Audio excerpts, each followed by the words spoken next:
We are now live. So thank you very much, everyone, for joining us today. Today, we are going to be doing something different. So previously at Taxstar, we used to do a series of webinars on corporation tax and e-invoicing. Now we want to focus more on the CFO, and we want to do a series on what CFOs are working on and how that can help you in your career, how that can help you in terms of, you may be doing certain things and you'd like to know what other CFOs are doing, because obviously I believe that CFOs are not really connected unless they go to their annual kind of ICAEW or ACCA groups. They're not really connected together. So we want to be able to bring CFOs together to share knowledge, to share experiences.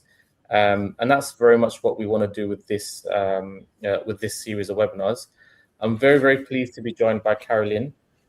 Caroline has had lots of experience, especially in Abu Dhabi in healthcare, and she will talk about some of her experience, and she'll talk about her transition on how to be a fractional CFO, which is, in my opinion, a very high in demand type role that's here. So we'll be taking, Caroline will obviously be sharing her experiences, and she'll be talking about how she made that transition, and we will have Q&A at the end. So feel free to put any of your questions in the comment section below. We'll happily answer them as well.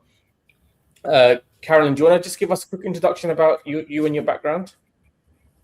Yeah, sure. Good morning, everybody, and good morning, Rayhan. Thanks for having me here. I'm looking forward to our conversation today about exploring the changing role of the CFO. So I've spent over 2 decades in executive healthcare finance roles in the Middle East and South Africa, and really leading large-scale institutions through activation, transformation, and growth. And today, the reason I'm here is that I'm actually operating a portfolio career as a fractional CFO, an advisor, and a financial well-being coach. So bringing my strategic financial expertise into environments where I hope that it's creating more meaningful and sustainable impact. Cool. No, thank you for that. I'm Rayhan Aleem. I'm the co-founder of Taxstar. I'm also the founder of 𝗪𝗆𝗆 Partners. Taxstar is a tax technology business. We are applying for our ASP, and we will be facilitating e-invoicing for businesses in the UAE. 𝗪𝗆𝗆 Partners is an accounting firm based in Dubai. I previously was working in finance. I was finance manager, CFO, number of roles back in London before I moved to Dubai to set up my business. I also have a podcast called the 𝗪𝗆𝗆preneurs Podcast. And if you're a CFO and you have a topic you want to discuss as a CFO and you want to share that with your peers, feel free to reach out to me. I'm super keen to learn more about what CFOs are doing and how they can share their knowledge within the community as well. One more thing I would say is, we are gonna take questions at the end, so just please be patient while we answer those questions as well. And without further ado, I will, Caroline, the floor is yours. Before we talk about the state of the fractional CFO, I'll give some insights from my side, and then I'll let you take the floor, Caroline. So one of the things that we see is we're an one of my businesses is an accounting firm, and we find that there's a lot of small, medium-sized businesses that do not have CFOs. We sometimes find $100 million dirham business. They have a CEO, they have a COO, but they do not have a CFO. Sometimes they just have an accountant or a finance manager. And I believe that there's a massive gap in trying to fill that for businesses out here, specifically in the MENA region. The other thing that I'm also seeing is that it's a very personable relationship type of role, right? Where when you build that trust and that rapport with the CEO, with the board, that's when you're really in a position where you're able to kind of get these kind of engagements. And for me, it can be quite rewarding in a sense that, we work with CFOs, we work with yourself, and you don't have to kind of get into the nitty-gritty of the work. You can literally work on on some of the exciting projects that they're working on, and it can be really rewarding, not just for you, but also for the CEO as well. So I just thought I'd give you my insights, and Carolyn, the floor is yours. Thank you so much, Rayhan, and I think those insights are so valuable. The CFO positioning, I think, has changed a lot over time. I feel that what we saw in the past many years ago when I first was qualifying was more of the finance person was seen as more of just the numbers and not really involved in across the operations of the organization. But my personal experience of 25 years in finance is that the value that we bring as CFOs is really in learning about the organization that we work for and being able to embed ourselves in the decision making across the organization. And that requires us to have a really good understanding of the industry that we work in and to know what makes the organization tick. And so we move beyond just the numbers and the data and the financial aspects. And throughout my career, we're always referred to as finance. We don't even have names. We're just finance, and finance can be so many different things. And there's so many different types of financial people. There's different qualifications. And that, I think, is often something that's not understood by non-finance people. In my last organization, I had a team of 200, and people would come to me and say, we spoke to finance. And I'd say, which of the 200 people in finance did you speak to? Because we all do different things. And I think that's a really important thing for organizations to understand. And once you have a trusted finance business partner, and the CEO CFO relationship is so important because the CFO is there to really be the right-hand person for the CEO to guide them strategically in making choices that will be the best for the growth and the impact of the organization. At its core, the CFO role has always been about stewardship, professional judgment, and shaping the future. And I don't think that core has changed. But now I think that it's grown. It's developed in breadth. We are, as CFOs, we're relied on a lot more for the strategic insights that will drive growth and prevents the bad things from happening, rather than just looking at the historical aspects of the business and really using those insights as a guide and a way to move forward. So really the modern finance leader, whether they're full-time or fractional, must operate at the intersection of so many areas of finance, of people, of sustainability, operations, technology. So they have to stay up to date in this ever very fast pace of change in the world. And they need to be able to bring that skill set of more than finance to the table in order to be great strategic partners. I guess there's also you have to be careful of becoming a jack of all trades and master of none, but at the same time, keeping yourself up to date on potential risk areas, of potential growth areas. You have to have enough information to know where to go to find the experts that can support you as the CFO and support the organization as a whole. And I think that's a really important point.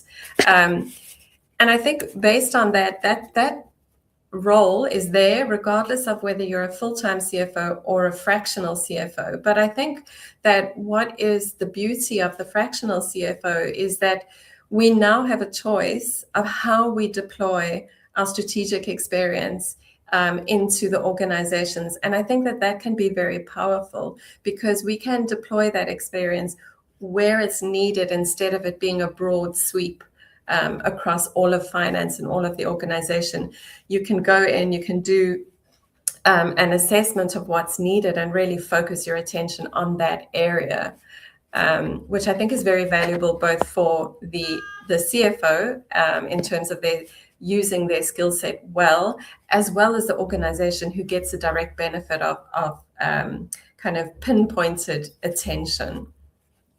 I think just want to, if I may, you've obviously given some great points in terms of what the CFO needs to do and where they need to get to be that influence in the organization, and that we're not just a face, right? There are different disciplines in finance. One of the things that I think, whether you're fractional or not as a CFO, is, I guess, you can't be a yes person, right? You have to really be able to stand up to the board and to the CEO and be able to be to challenge them, right? And I think what happens with many accountants in this region, they get promoted very quickly. So you may be a finance manager and then you're a CFO within 2-3 years, but then you don't have the kind of ability to be able to question and push back certain things that are happening within the organization. That's really important. Can you give some examples of how you've kind of done that in your previous roles, where you've had to, without obviously saying names, but where you've literally had to, there's been a time when you strongly felt strongly about something and you've had to raise your concerns on that, and how that came about? Yeah, it's a great point, Rayhan, and I think that every CFO will come across that in their career. I don't think you can go through your CFO career or even your finance career unscathed. You will always find that there's times when you're in disagreements. It could be an ethical situation, or it could just be an opinion that, from using our professional judgment and our years of experience, seeing things over and over, we have an opinion about why we think things can't work. And I think in my experience, first of all, you spend your career building your credibility, and when you move into a new organization, you need to establish that rapport with your leadership team, and especially your CEO that you report to. And that's a very important relationship. You need to cultivate that trust, and you need to show through your actions and what you do every day in your job that you are trustworthy and you do have the credibility, the skills, the knowledge to back that up. And once you have established that rapport, it becomes easier to give your opinion. Not always. I have to say that there are instances where that doesn't happen, and that even the trust and the credibility, your CEO may not want to hear your opinion on something. Backing up your opinion with concrete evidence is always helpful. And I think the second thing is giving options.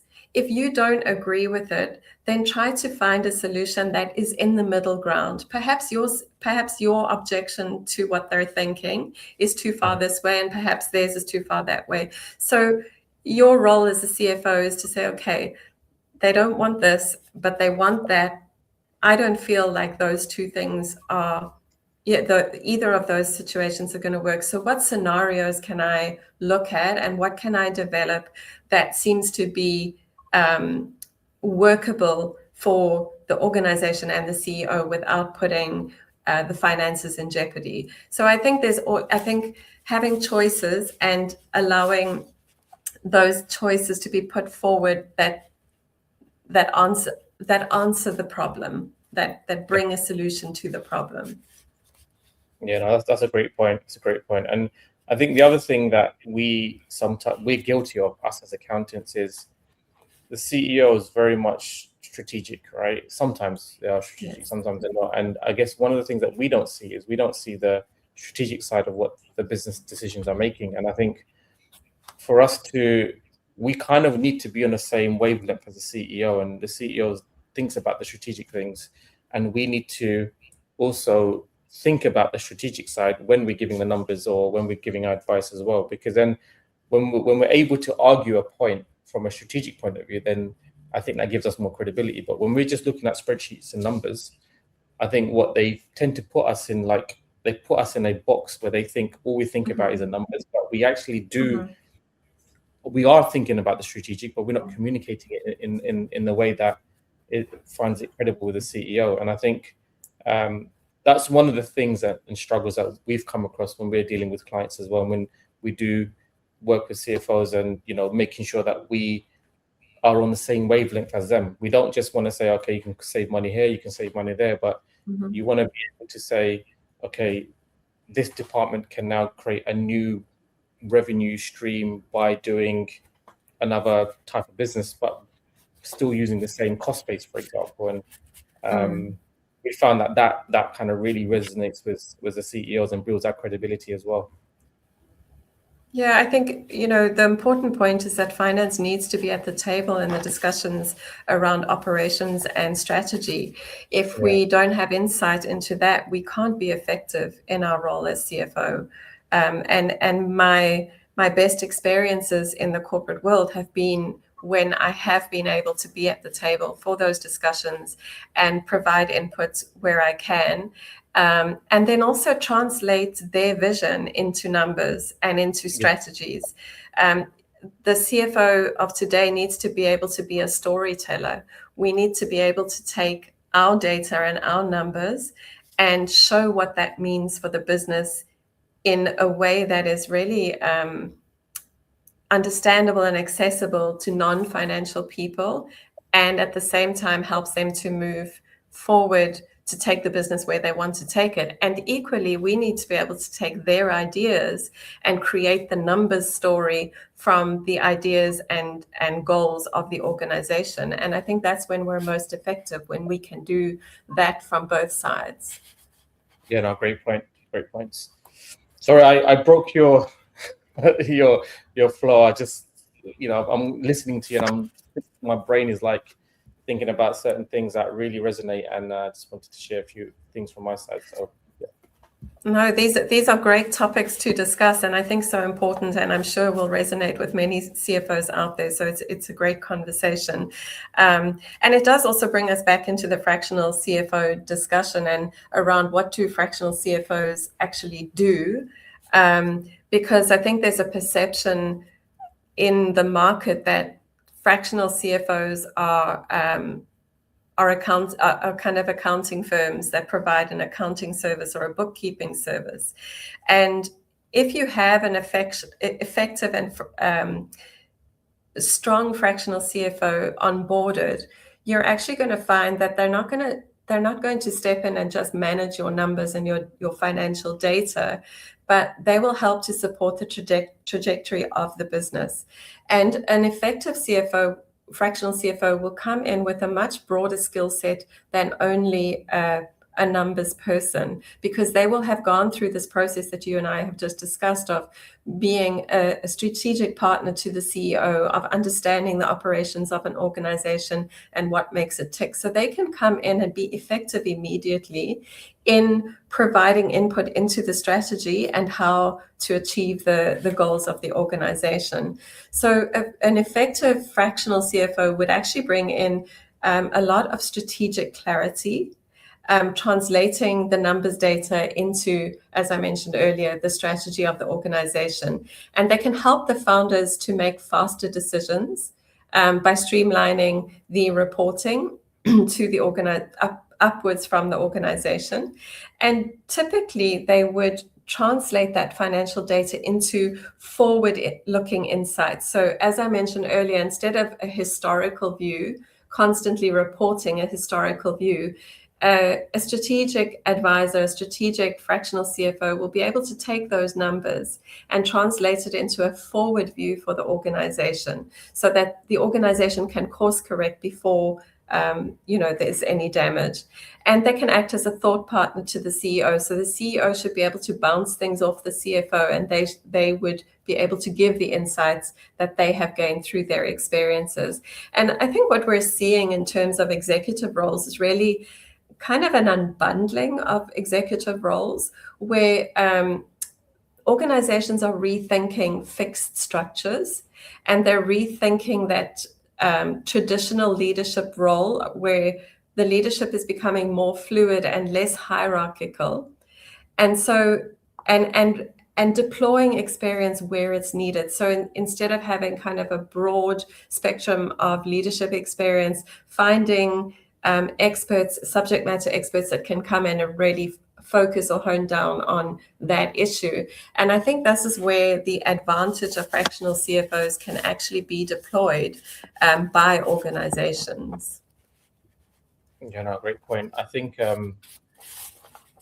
one of the things that I see with fractional CFOs in the way we do business as well is that it's if you're a CFO and you've got all the tools to do all the different things, whether it's budgeting and forecasting or tax or costs or strategic reviews, that's a great starting point to be in when you want to be a strategic a fractional CFO. But the other thing that a lot of the people that we work with, they enjoy about is when you're a CFO, when you're a full-time CFO, sometimes you've got to deal with a lot of politics, and sometimes you have to think about job security and pleasing certain people. But as a fractional CFO, a lot of that is kind of gone, right? You just focus on doing the tasks that you want to do and that you love to do, right? Sometimes we love doing budgeting forecasts. Sometimes we love getting into restructuring without having to, massage certain egos, right? We're going there to do a very highly strategic job that no one else can do.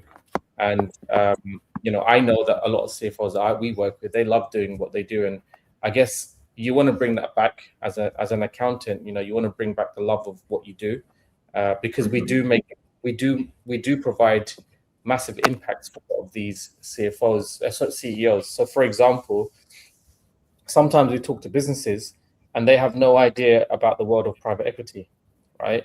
Or they have no idea how to value their business. And so they might be sitting on $100 million business, but they think it's worth 10 million because they've grown so fast. And we go in there and validate those numbers, and we've actually made an impact for that entrepreneur or the CEO that, look, you can do this or you can do that, for example, with private equity or with mergers and acquisitions. A lot of traditional businesses, they grow through mergers and acquisitions, right? But the typical an entrepreneur who's been around for 10 years and has grown a big business and who's in a position to grow through acquisitions won't know that, or won't know what the intricacies are of how to grow that business. And that's where we can come in and create tremendous value for a lot of these businesses as well. I think that's a great point, Rayhan, and creating the impact as fast as you can is what a fractional CFO wants to do. They want to come in and create that impact, and playing to their strengths is so important. So what do we enjoy as a fractional CFO? What is our strength? And it's both it's a pro and a con, actually, because in the life of a fractional CFO, you're constantly trying to position yourself in a particular niche and find clients that need your particular skill sets. So that is the hard side very often, is to find the clients that need what you are offering. But at the same time, when you do find those clients, you can bring value and impact really quickly, because that is your niche, that is your strength. So you are able to play to your strengths, and you benefit, and the organization benefits from that also. Yeah, great point. So just a couple of things that I want to mention about the fractional role and what it isn't, because this is a question I get asked a lot, is, well, what do you actually do as a fractional CFO? And many people, their first input to me is, do you do bookkeeping? Because I need a bookkeeper. So fractional CFOs generally don't do bookkeeping. They don't do accounting. They're not there for your month-end close.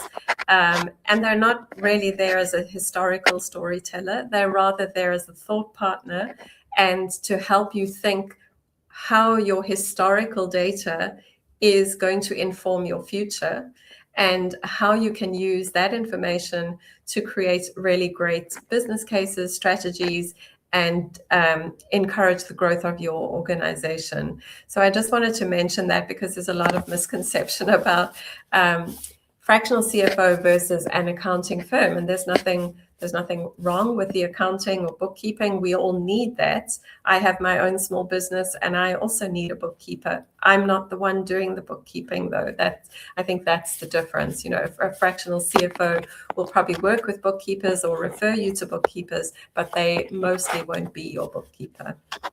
Yeah, if I can just add a few points, if I may.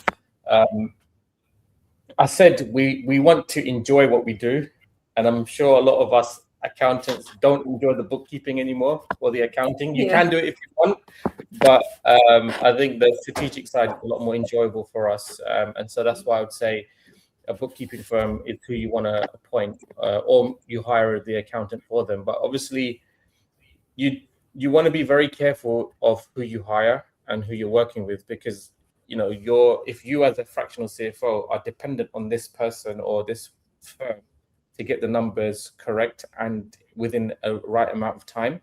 So make sure that you build your due diligence with whoever you hire or whichever firm that you appoint, because otherwise, if they are delayed in providing information, it's going to look bad on you. So I think that's very, very important from a kind of from you as a fractional CFO, how you can deliver your work. Yeah, that's a great point, Rayhan. So I see on the slides we have the common pitfalls. This is really about what I wanted to talk about today was how can your corporate career as a CFO help you to position yourself if you wish to take a fractional role in the future. And I'm often asked why I made that change from corporate to fractional. It probably wasn't completely intentional, but what I started to realize in the corporate world that I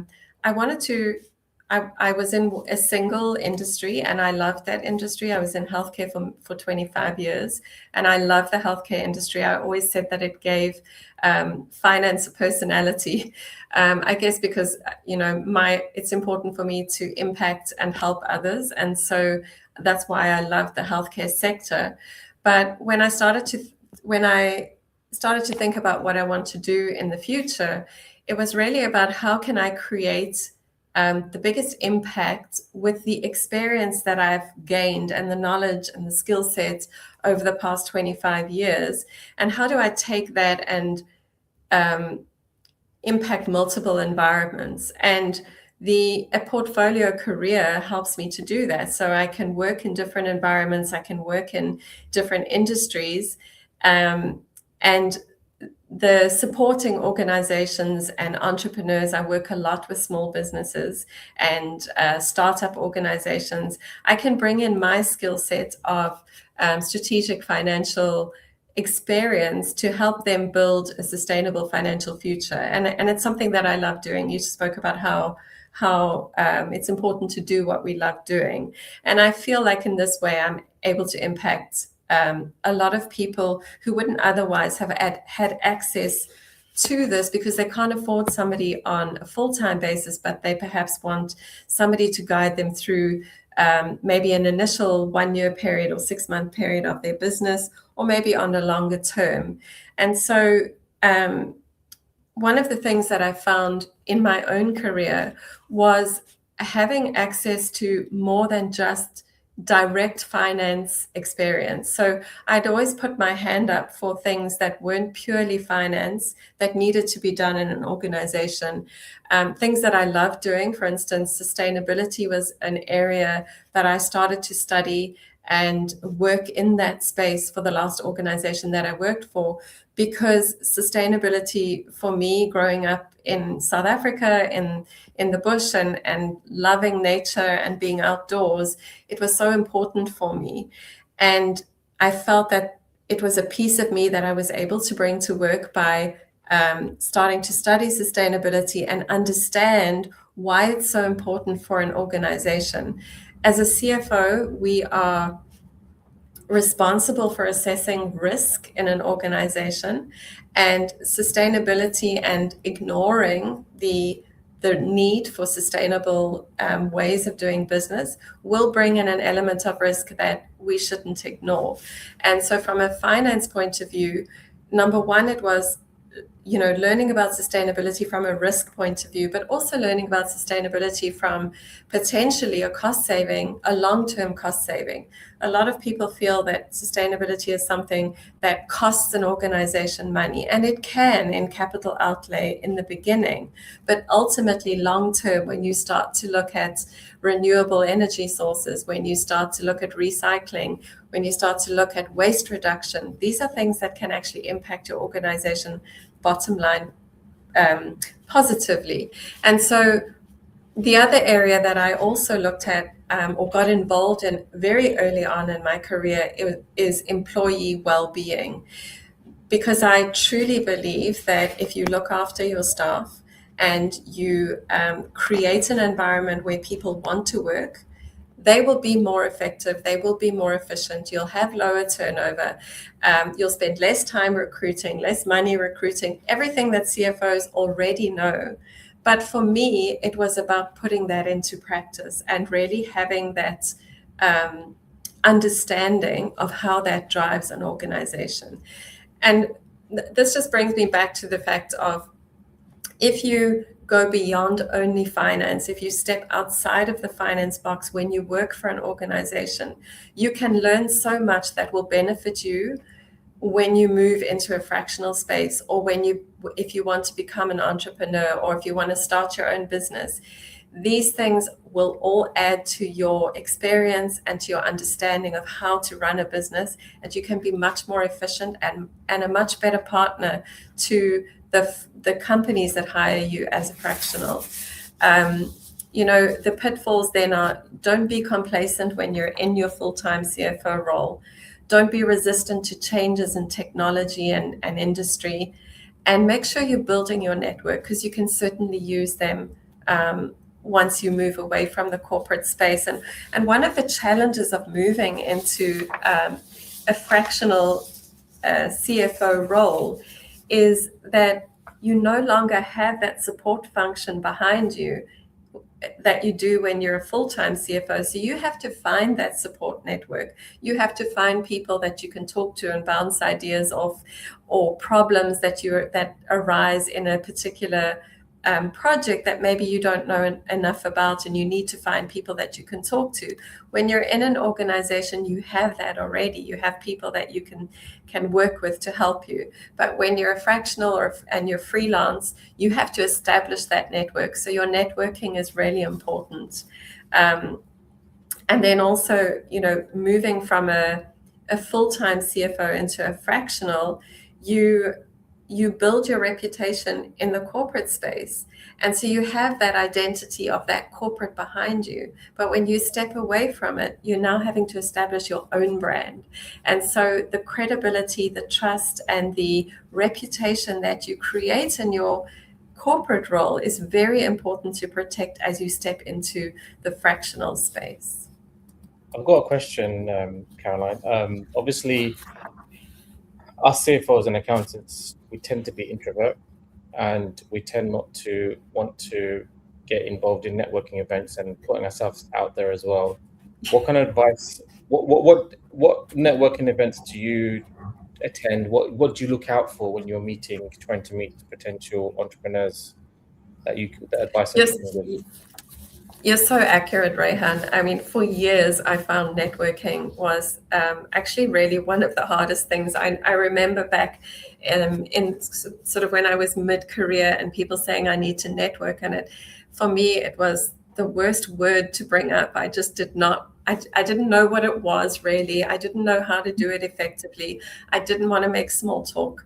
But as time has gone on, and I have built my network in the corporate space, and now outside of that corporate space, I've realized that really networking is building connection. And I believe, fundamentally, I believe so much that we are all connected anyway.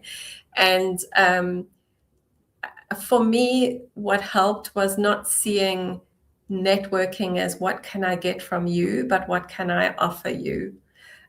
Because if you're trying to always get something out of somebody, it brings a dynamic to the relationship that is not helpful and doesn't move you forward. So it's really, how can I help you?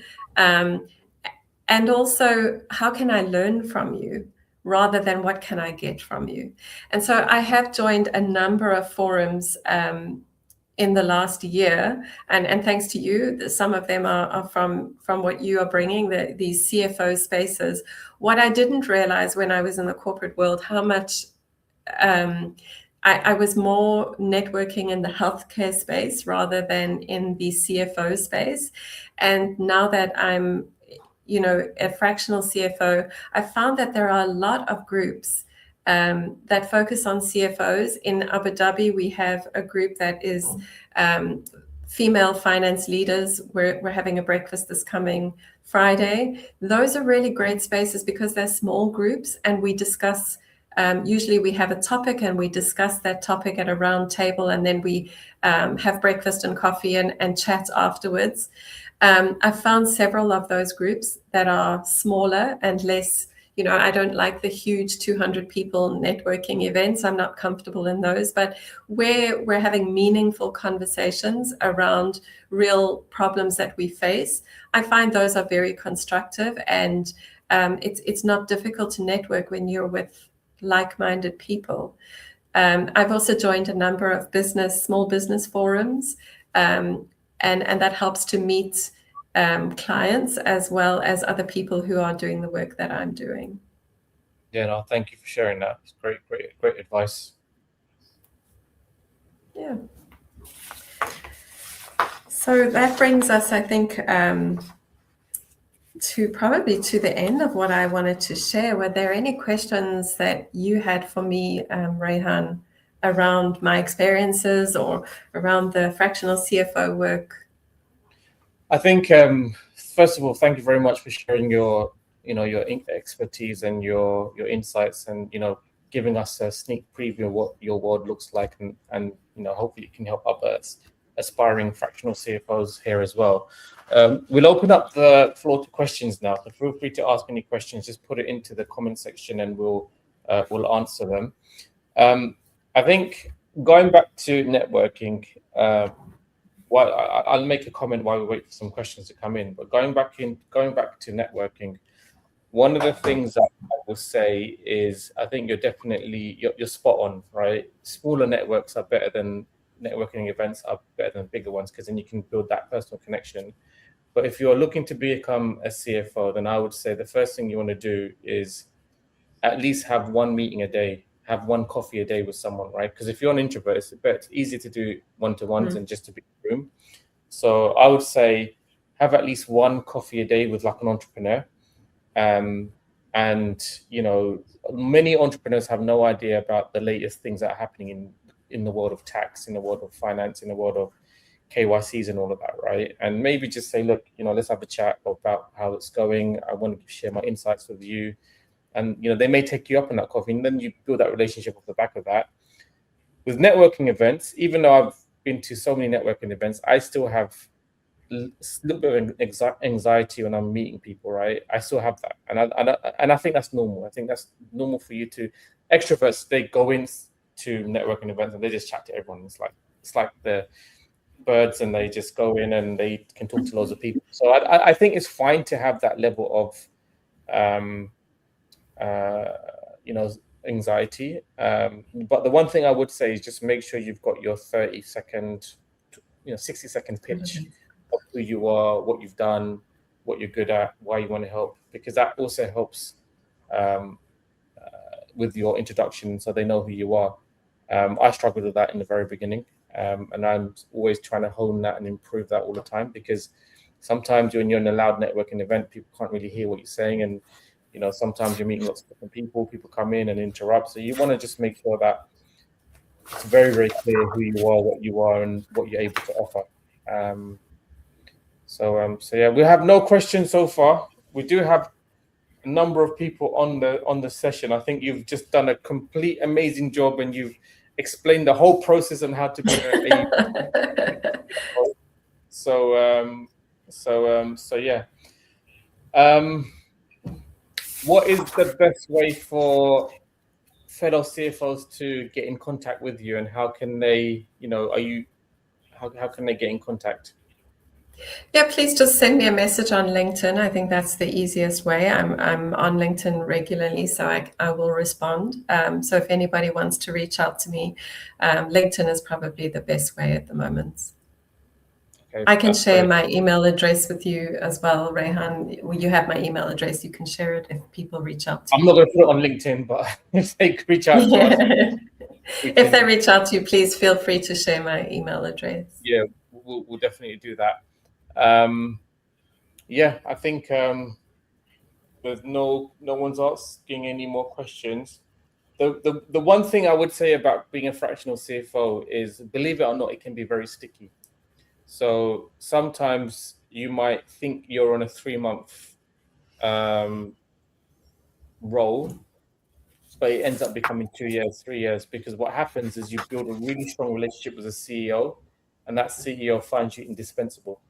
And it's very hard to trust other CFOs as well. So you want to kind of build that trust, and you want to build the rapport, and it then becomes pretty much a long-term engagement with them. Any final questions? I think I'll add to that, Rayhan. I mean, that is actually a beautiful scenario to end up with, that you have that long-term relationship with a company as a fractional. I think that's what you want.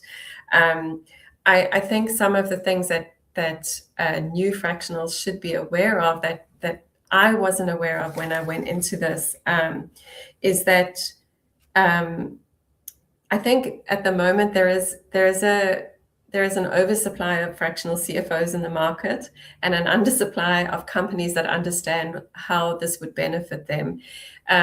In the US and in the UK, fractional CFOs have been used extensively for many years, and it's understood by industry that this is something that they can tap into with great effect. But in the UAE, it's much less known. So companies don't fully understand the role of the fractional CFO. Even, I would say, some people who move into the fractional CFO space also don't really know how to position themselves, and maybe are more consultants rather than fractional CFOs.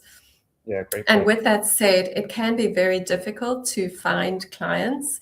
It's not always a steady flow of clients. It's like anybody who's going into consultancy or advisory. You don't always have a client.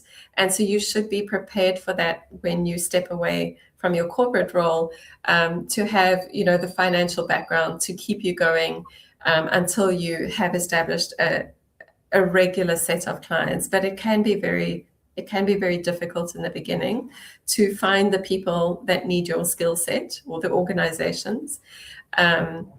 So yeah, just, a word of caution: if you're starting out, you don't get all your clients on day one. And sometimes you'll get clients for 3 months, for 6 months, or hopefully, as Rayhan says, for 2 years.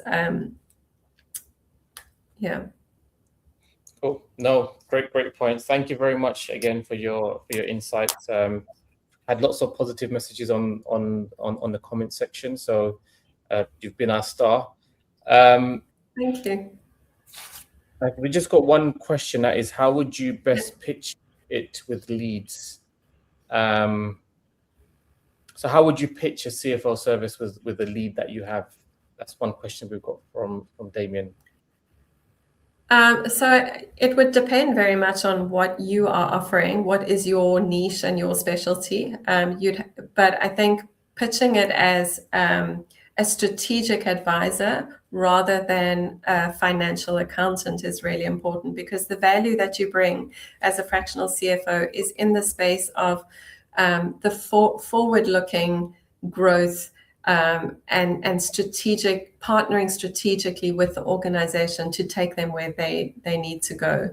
It's always a good idea to schedule a discovery call. You can just take a 30 minutes free discovery call to understand really what are the needs of that organization. What are they looking for? What's keeping them up at night? What is their biggest challenge?